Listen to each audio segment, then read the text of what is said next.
Before we introduce you this week's guest, I'd like to read a review. This one is from Mary Tan. Awesome show. Kimchi and her show is absolutely powerful. As a firstborn Asian American, I know the challenges of navigating culture clash as a young person and the difficulties of making sense of it to become a powerful adult. I'm so grateful Kimchi has created this show to help evolve the way Asian American women see themselves and the world. This is changing the landscape of the globe. Thank you, Mary Tan, for your kind words. We are counting on supporters like you to help us realize the dream that in the near future, all Asian women will be treated equally as men. And I also have a new tool that I want to share with you. Using your cell phone, text these 4 letters, AWOP, to the number 64600. I repeat, text AWOP to the number 64600. You will get a link to my virtual business card brought to you by Easy Card. With that link, you have access to all the podcast episodes. You can search by the guest name, by their ethnicity, or by the keyword from the episode's title. Check it out. It's really cool. Now, let's get started. Dr. Sokhom Pin is considered to be the lucky one who survived the Khmer Rouge genocide in 1975 to 1979.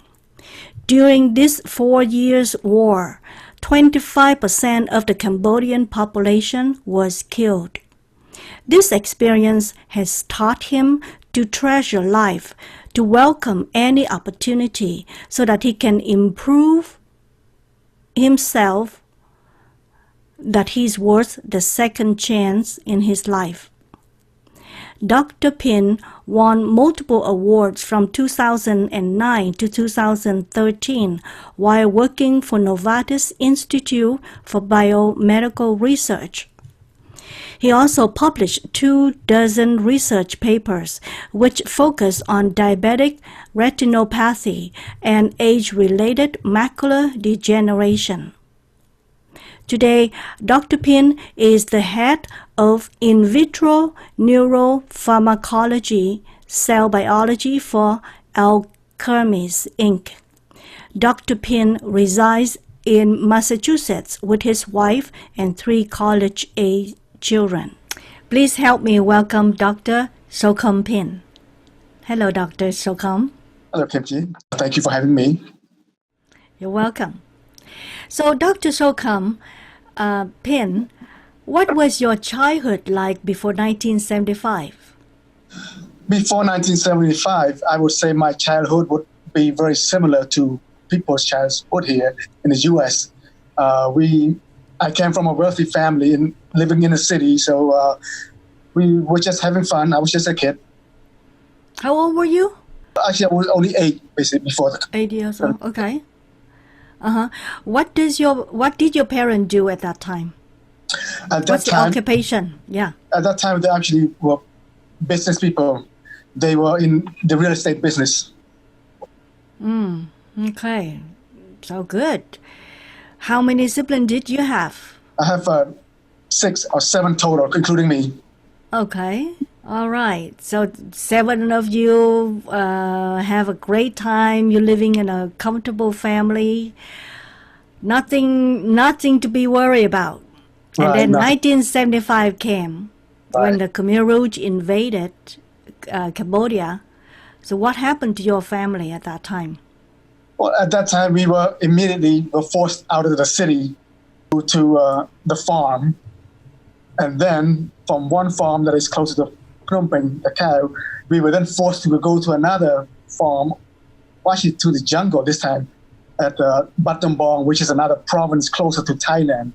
They basically put us in a jungle with far away from civilization, far away from any town. And it was due to my my father's military background. And they basically wanted us to be isolated and starve to death. Wow. So basically their intention is not to shoot people, but they force people out of their house and send them somewhere with no food, no water, so that they can starve to death? Is that their intention? Right, at least for my family and a few others who came along with my family. Basically punish people based on their background. My dad had a military background, so that was something that they had to punish us for. So what did they do in the city when they kicked people out of the city? What did they do in the city? Well, they forced people to just get out right away, and if you refuse, they would shoot you and kill you. Right, but didn't, and like a big shot, like the men in charge, they're gonna stay in those houses to take over, and they stay there.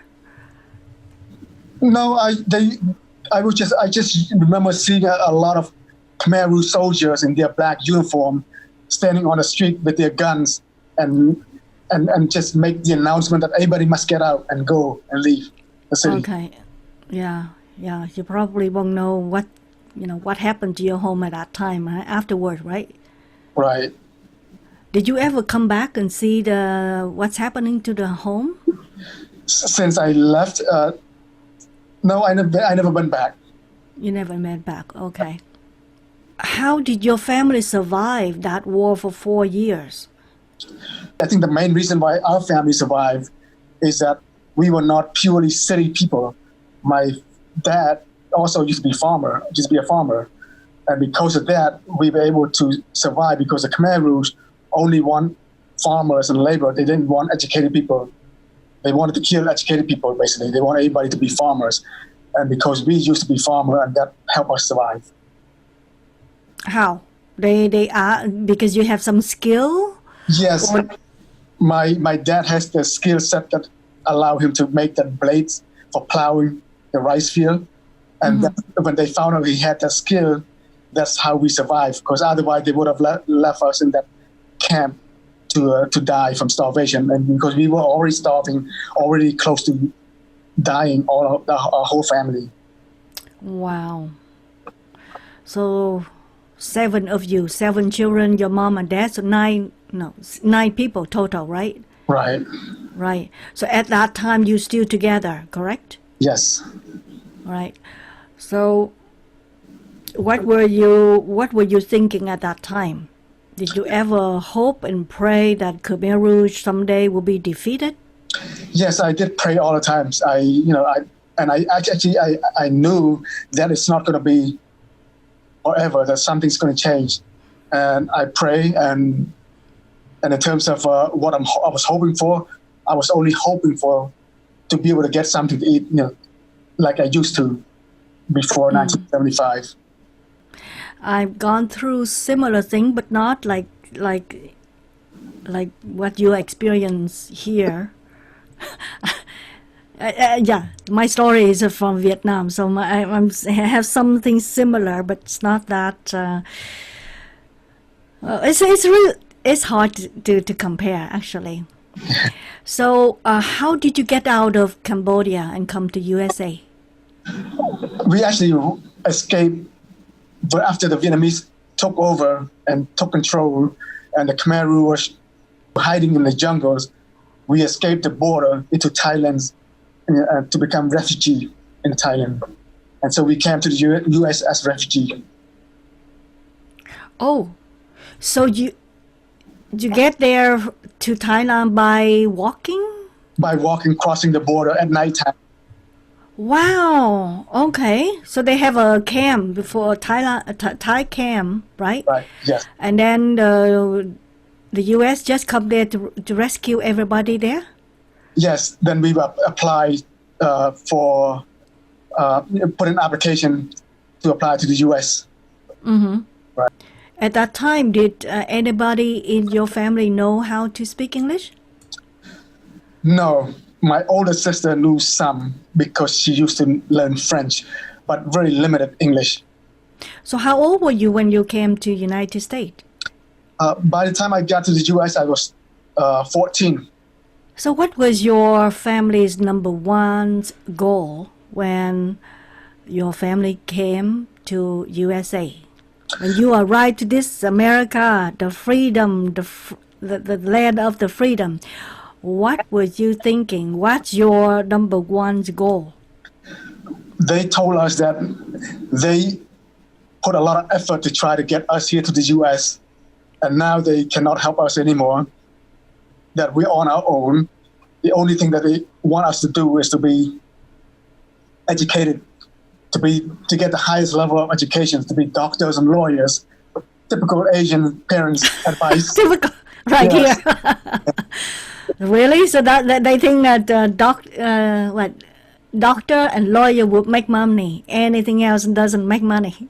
Right, and also, well, I guess when they think about the highest level of education, that's all they think about is doctors and lawyers. Mm-hmm. Okay. So all of your siblings, 7 of you, did Right. you graduate with doctor degree? Actually, only me and my older sister had doctoral degree, but the rest still had college degrees. Uh-huh. Wow, that's well educated. That's a great job. Thank you. So how did this experience shape you? Well, it shaped me to be persistent, to work hard and complain less. Play less? What part play less? Okay. Because I already know, what I had, what I did not have, and what I had to go through, and to have such a great opportunity to be here and be the best I could be. There's not much to complain about. Mm-hmm. But working hard. So is that your driving force for your success in your career? Just play. I mean, no, sorry. Work, no play?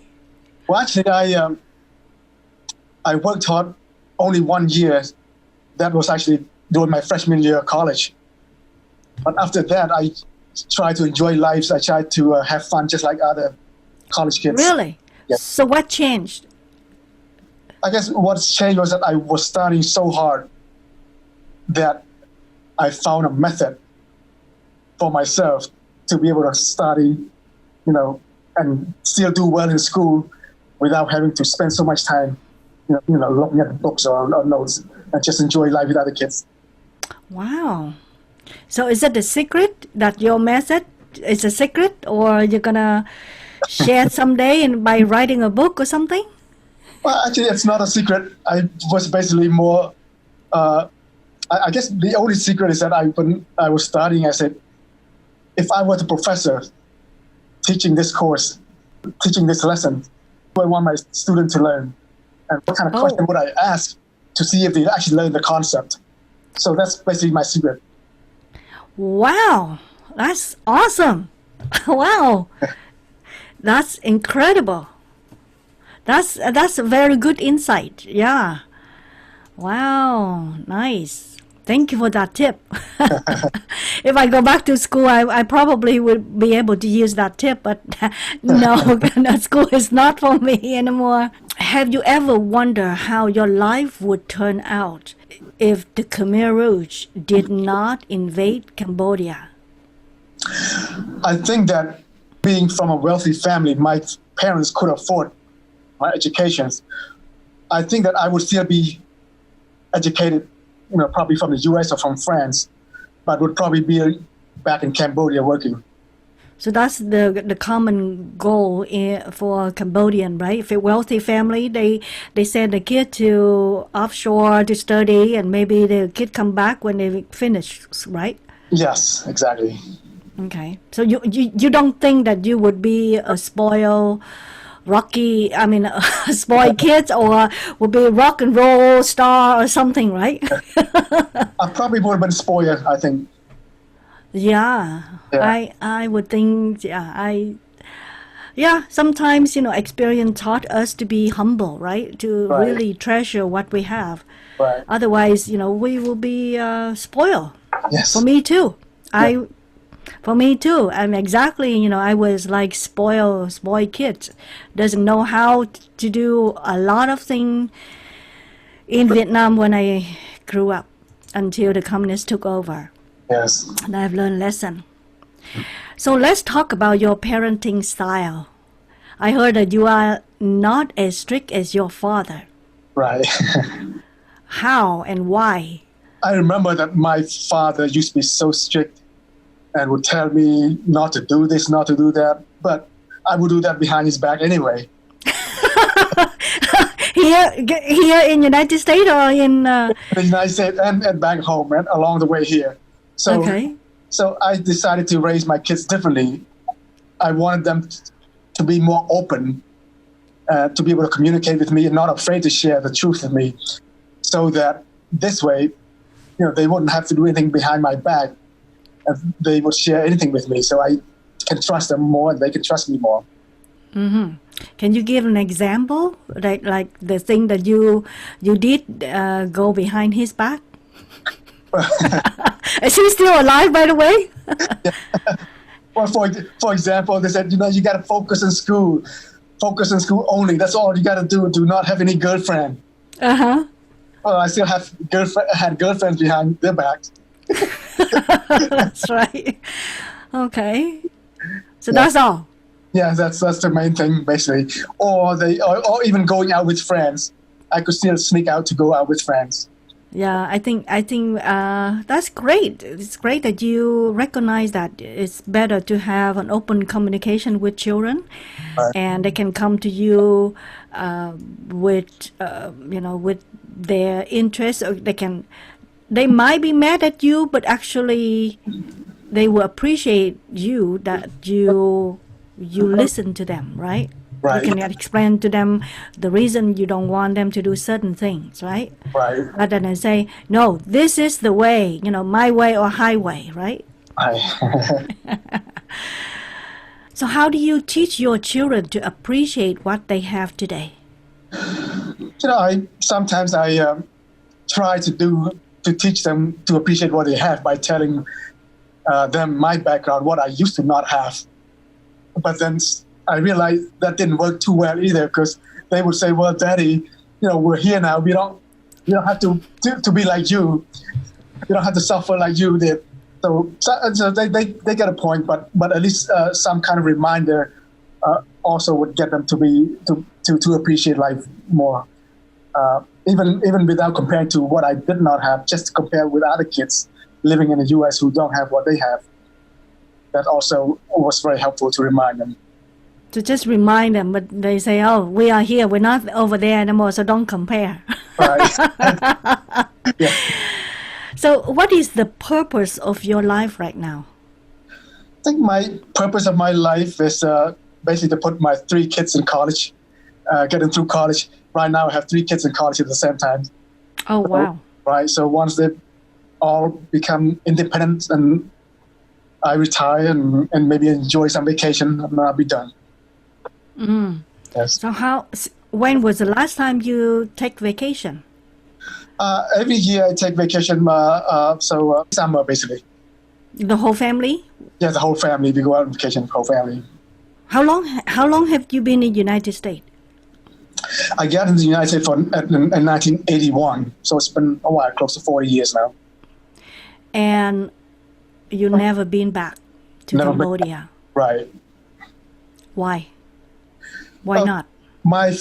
First of all, my parents and my close relatives are all here, my immediate families. And also the bad memories that I had. It's just, for me, there's no rush to go back. But one day I will still go back, but probably after I retire. Do you have any relative there still? Yes, aunt, uncles, cousin. Are you communicating with them? My older sister does more frequently. Just communicate with them frequently through Facebooks and things like that, just quick notes. So what do you do for fun? I enjoy fishing, and more specifically, fly fishing. What else? Working out. I also enjoy working out, getting myself in good physical shape. weightlifting, running, punching bags, just to keep myself in shape and stay young a little longer. Stay young a little longer. Okay, so that's not vain, right? That's to protect yourself, right? Yeah. That's very good, actually, to stay healthy by working out. What is your idea of success? For me, success is just being independent, financially independent. Not only that, but to make a living using my brain rather than being physical labor. As a kid, in my teenage years, I did a lot of labor job, which is hard on my body. And I knew that I cannot continue to do this very long. So I'd rather be educated and use my brain for a living. And that, to me, that's success. Were you always smart? You always intelligent and smart when you were young? I don't think that I was very smart at all until I went to college. One point in high school, I used to just not understand math at all. No matter how many tutors I had, no matter how many people tried to teach me, my brother, sister, my parents, I just could not understand it. But as soon as I almost finished high school and get to college, all of a sudden, everything changed. And math became my strength instead. Wow. And you don't know why? I think the main reason was that at one point, sitting and staring at books and staring at its example, see how people solve problems. I stepped and over, I kept on doing it over and over and look at as many examples as I could. And then from then on, I just got it. So I think being smart is not just being smart all your life. It's also dependent on what stage of your life. We all can develop our intelligence at different stage of our life. So that's also another thing that I learned is that you cannot make judgment or judge your kids or any children too early, because they might be not too bright at one stage, but then all of a sudden at a certain age, they just change completely. Like you, right? Your example is you bloom in college. Right. Wow, that's late. That's really late bloomer. Wow, amazing. So you just basically observe how people solve it. You ask them, how do you approach this problem and how do you solve it? And you just practicing it, and eventually you got it. Yep, eventually I got it. Wow. You're a very observant person. That's very good. Good trait. Thank you. What message do you have for Asian American to remind them of the most important things in life? I think the most important thing in life for Asian American is that they should realize that, like typical Asian way of trying to tell our kids to work hard in school, get good grades, that is not good enough. And as a matter of fact, I think that not only is not good enough, it's actually not the number one priority. The number one priority is to network. I think as Asian Americans, we should know that what's used against us, there's two things. There's conscious bias and unconscious bias. And I've gone through that throughout my life.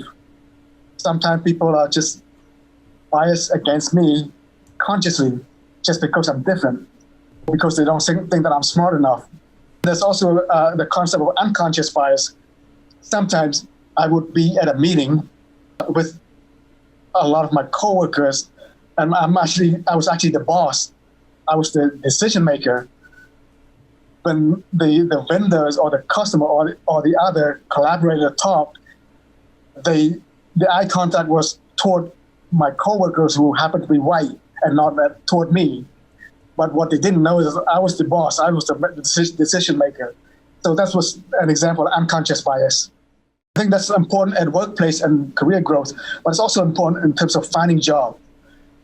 I find that I actually know that there's a lot of Asian Americans who get a good college degree but come out being unemployed. And the main reason for that is that they don't have social intelligence. It means that it goes back to my points of networking. While you're in college, don't just focus on getting good grades.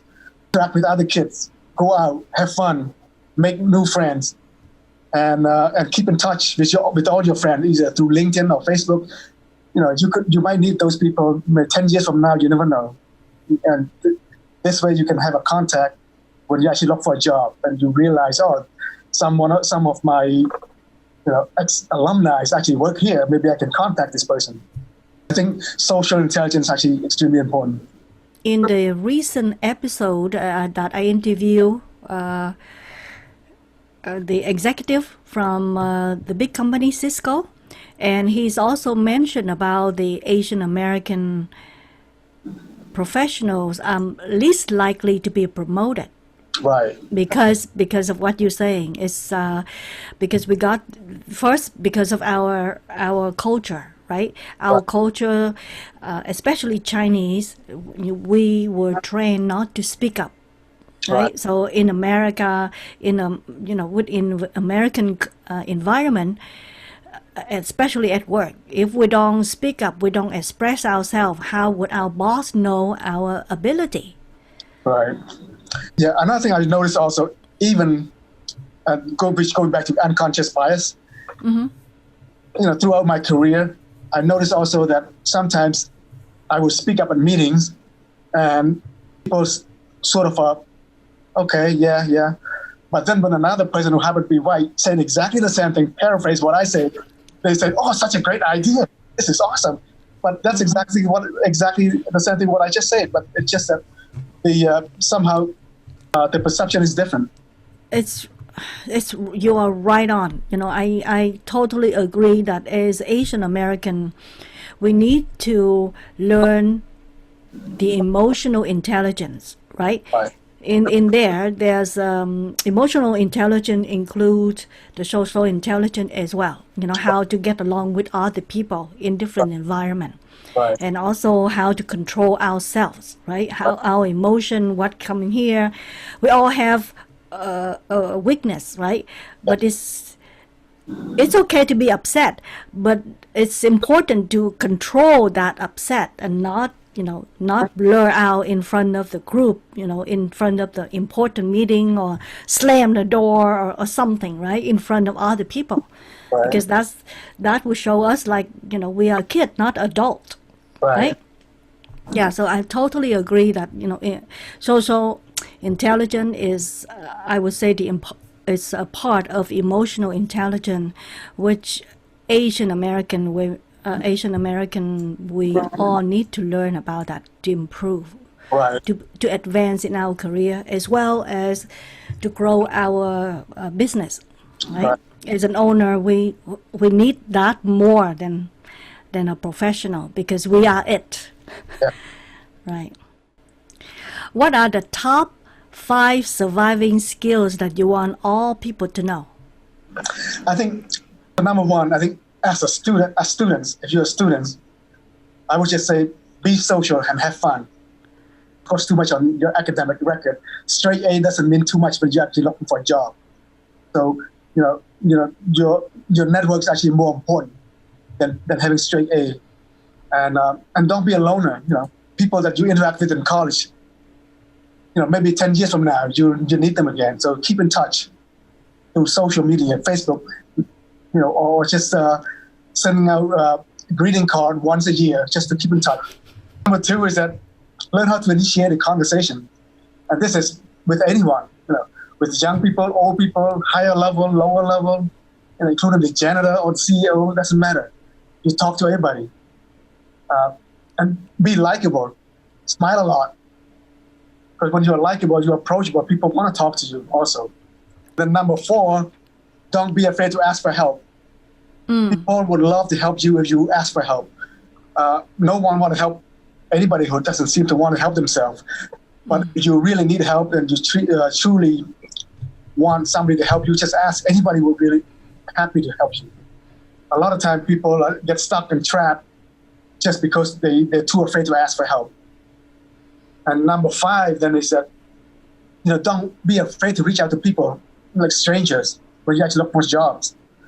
Look through LinkedIn to see who may be responsible for this job that you're looking for, or who may be having a connection, and ask for introductions. write a request or some sort of, and if they reject, that's fine, move on. So it doesn't hurt. Have you helped people from LinkedIn? Yes, every time somebody contact me through LinkedIn, and for example, they said, okay, I think this job is listed in your company. Would you please do me a favor and forward this to the hiring manager? I did that. Or sometimes it's a job that I post, and they ask me for advice, and I would give them advice. And I actually made a few friends through LinkedIn because I was actually helping them. Oh, wow, that's wonderful. Thank you for your generosity. Yeah. So how can people reach you? How do you want them to reach you? Well, LinkedIn is the best place, yes. Okay. Reach out to Dr. Sokhom Pin? Yes. Okay. Just search you, right? You're the only one, Sokhom Pin, right? Yeah, I'm the only one, Sokhom Pin, who's a scientist. A scientist, all right. Well, that's. Do you have any other area that you want to share that I haven't asked you yet? Well, I think we cover a lot of things that I think should be able to help young people, especially Asian American, to know and to learn. Basically, in conclusion, I just want to say, be persistent, ask for help, and network is the most important thing in life. But still study hard, right? Not like. Not be a playboy, Right. not play all, not wasting the time that they are in college. Right. Right? They still have to study. You can still study, still get good grades, and still enjoy life at the same time. You don't need to wait until you finish college to enjoy life. Right. Yeah. Life is too short, right? Right. Yeah. Well, thank you so much for being here and sharing your stories, and your insight is very valuable. Thank you so much, Dr. Sokhom. That's it for today. Until next time, live life loud. Thank Bye you. now. Bye-bye.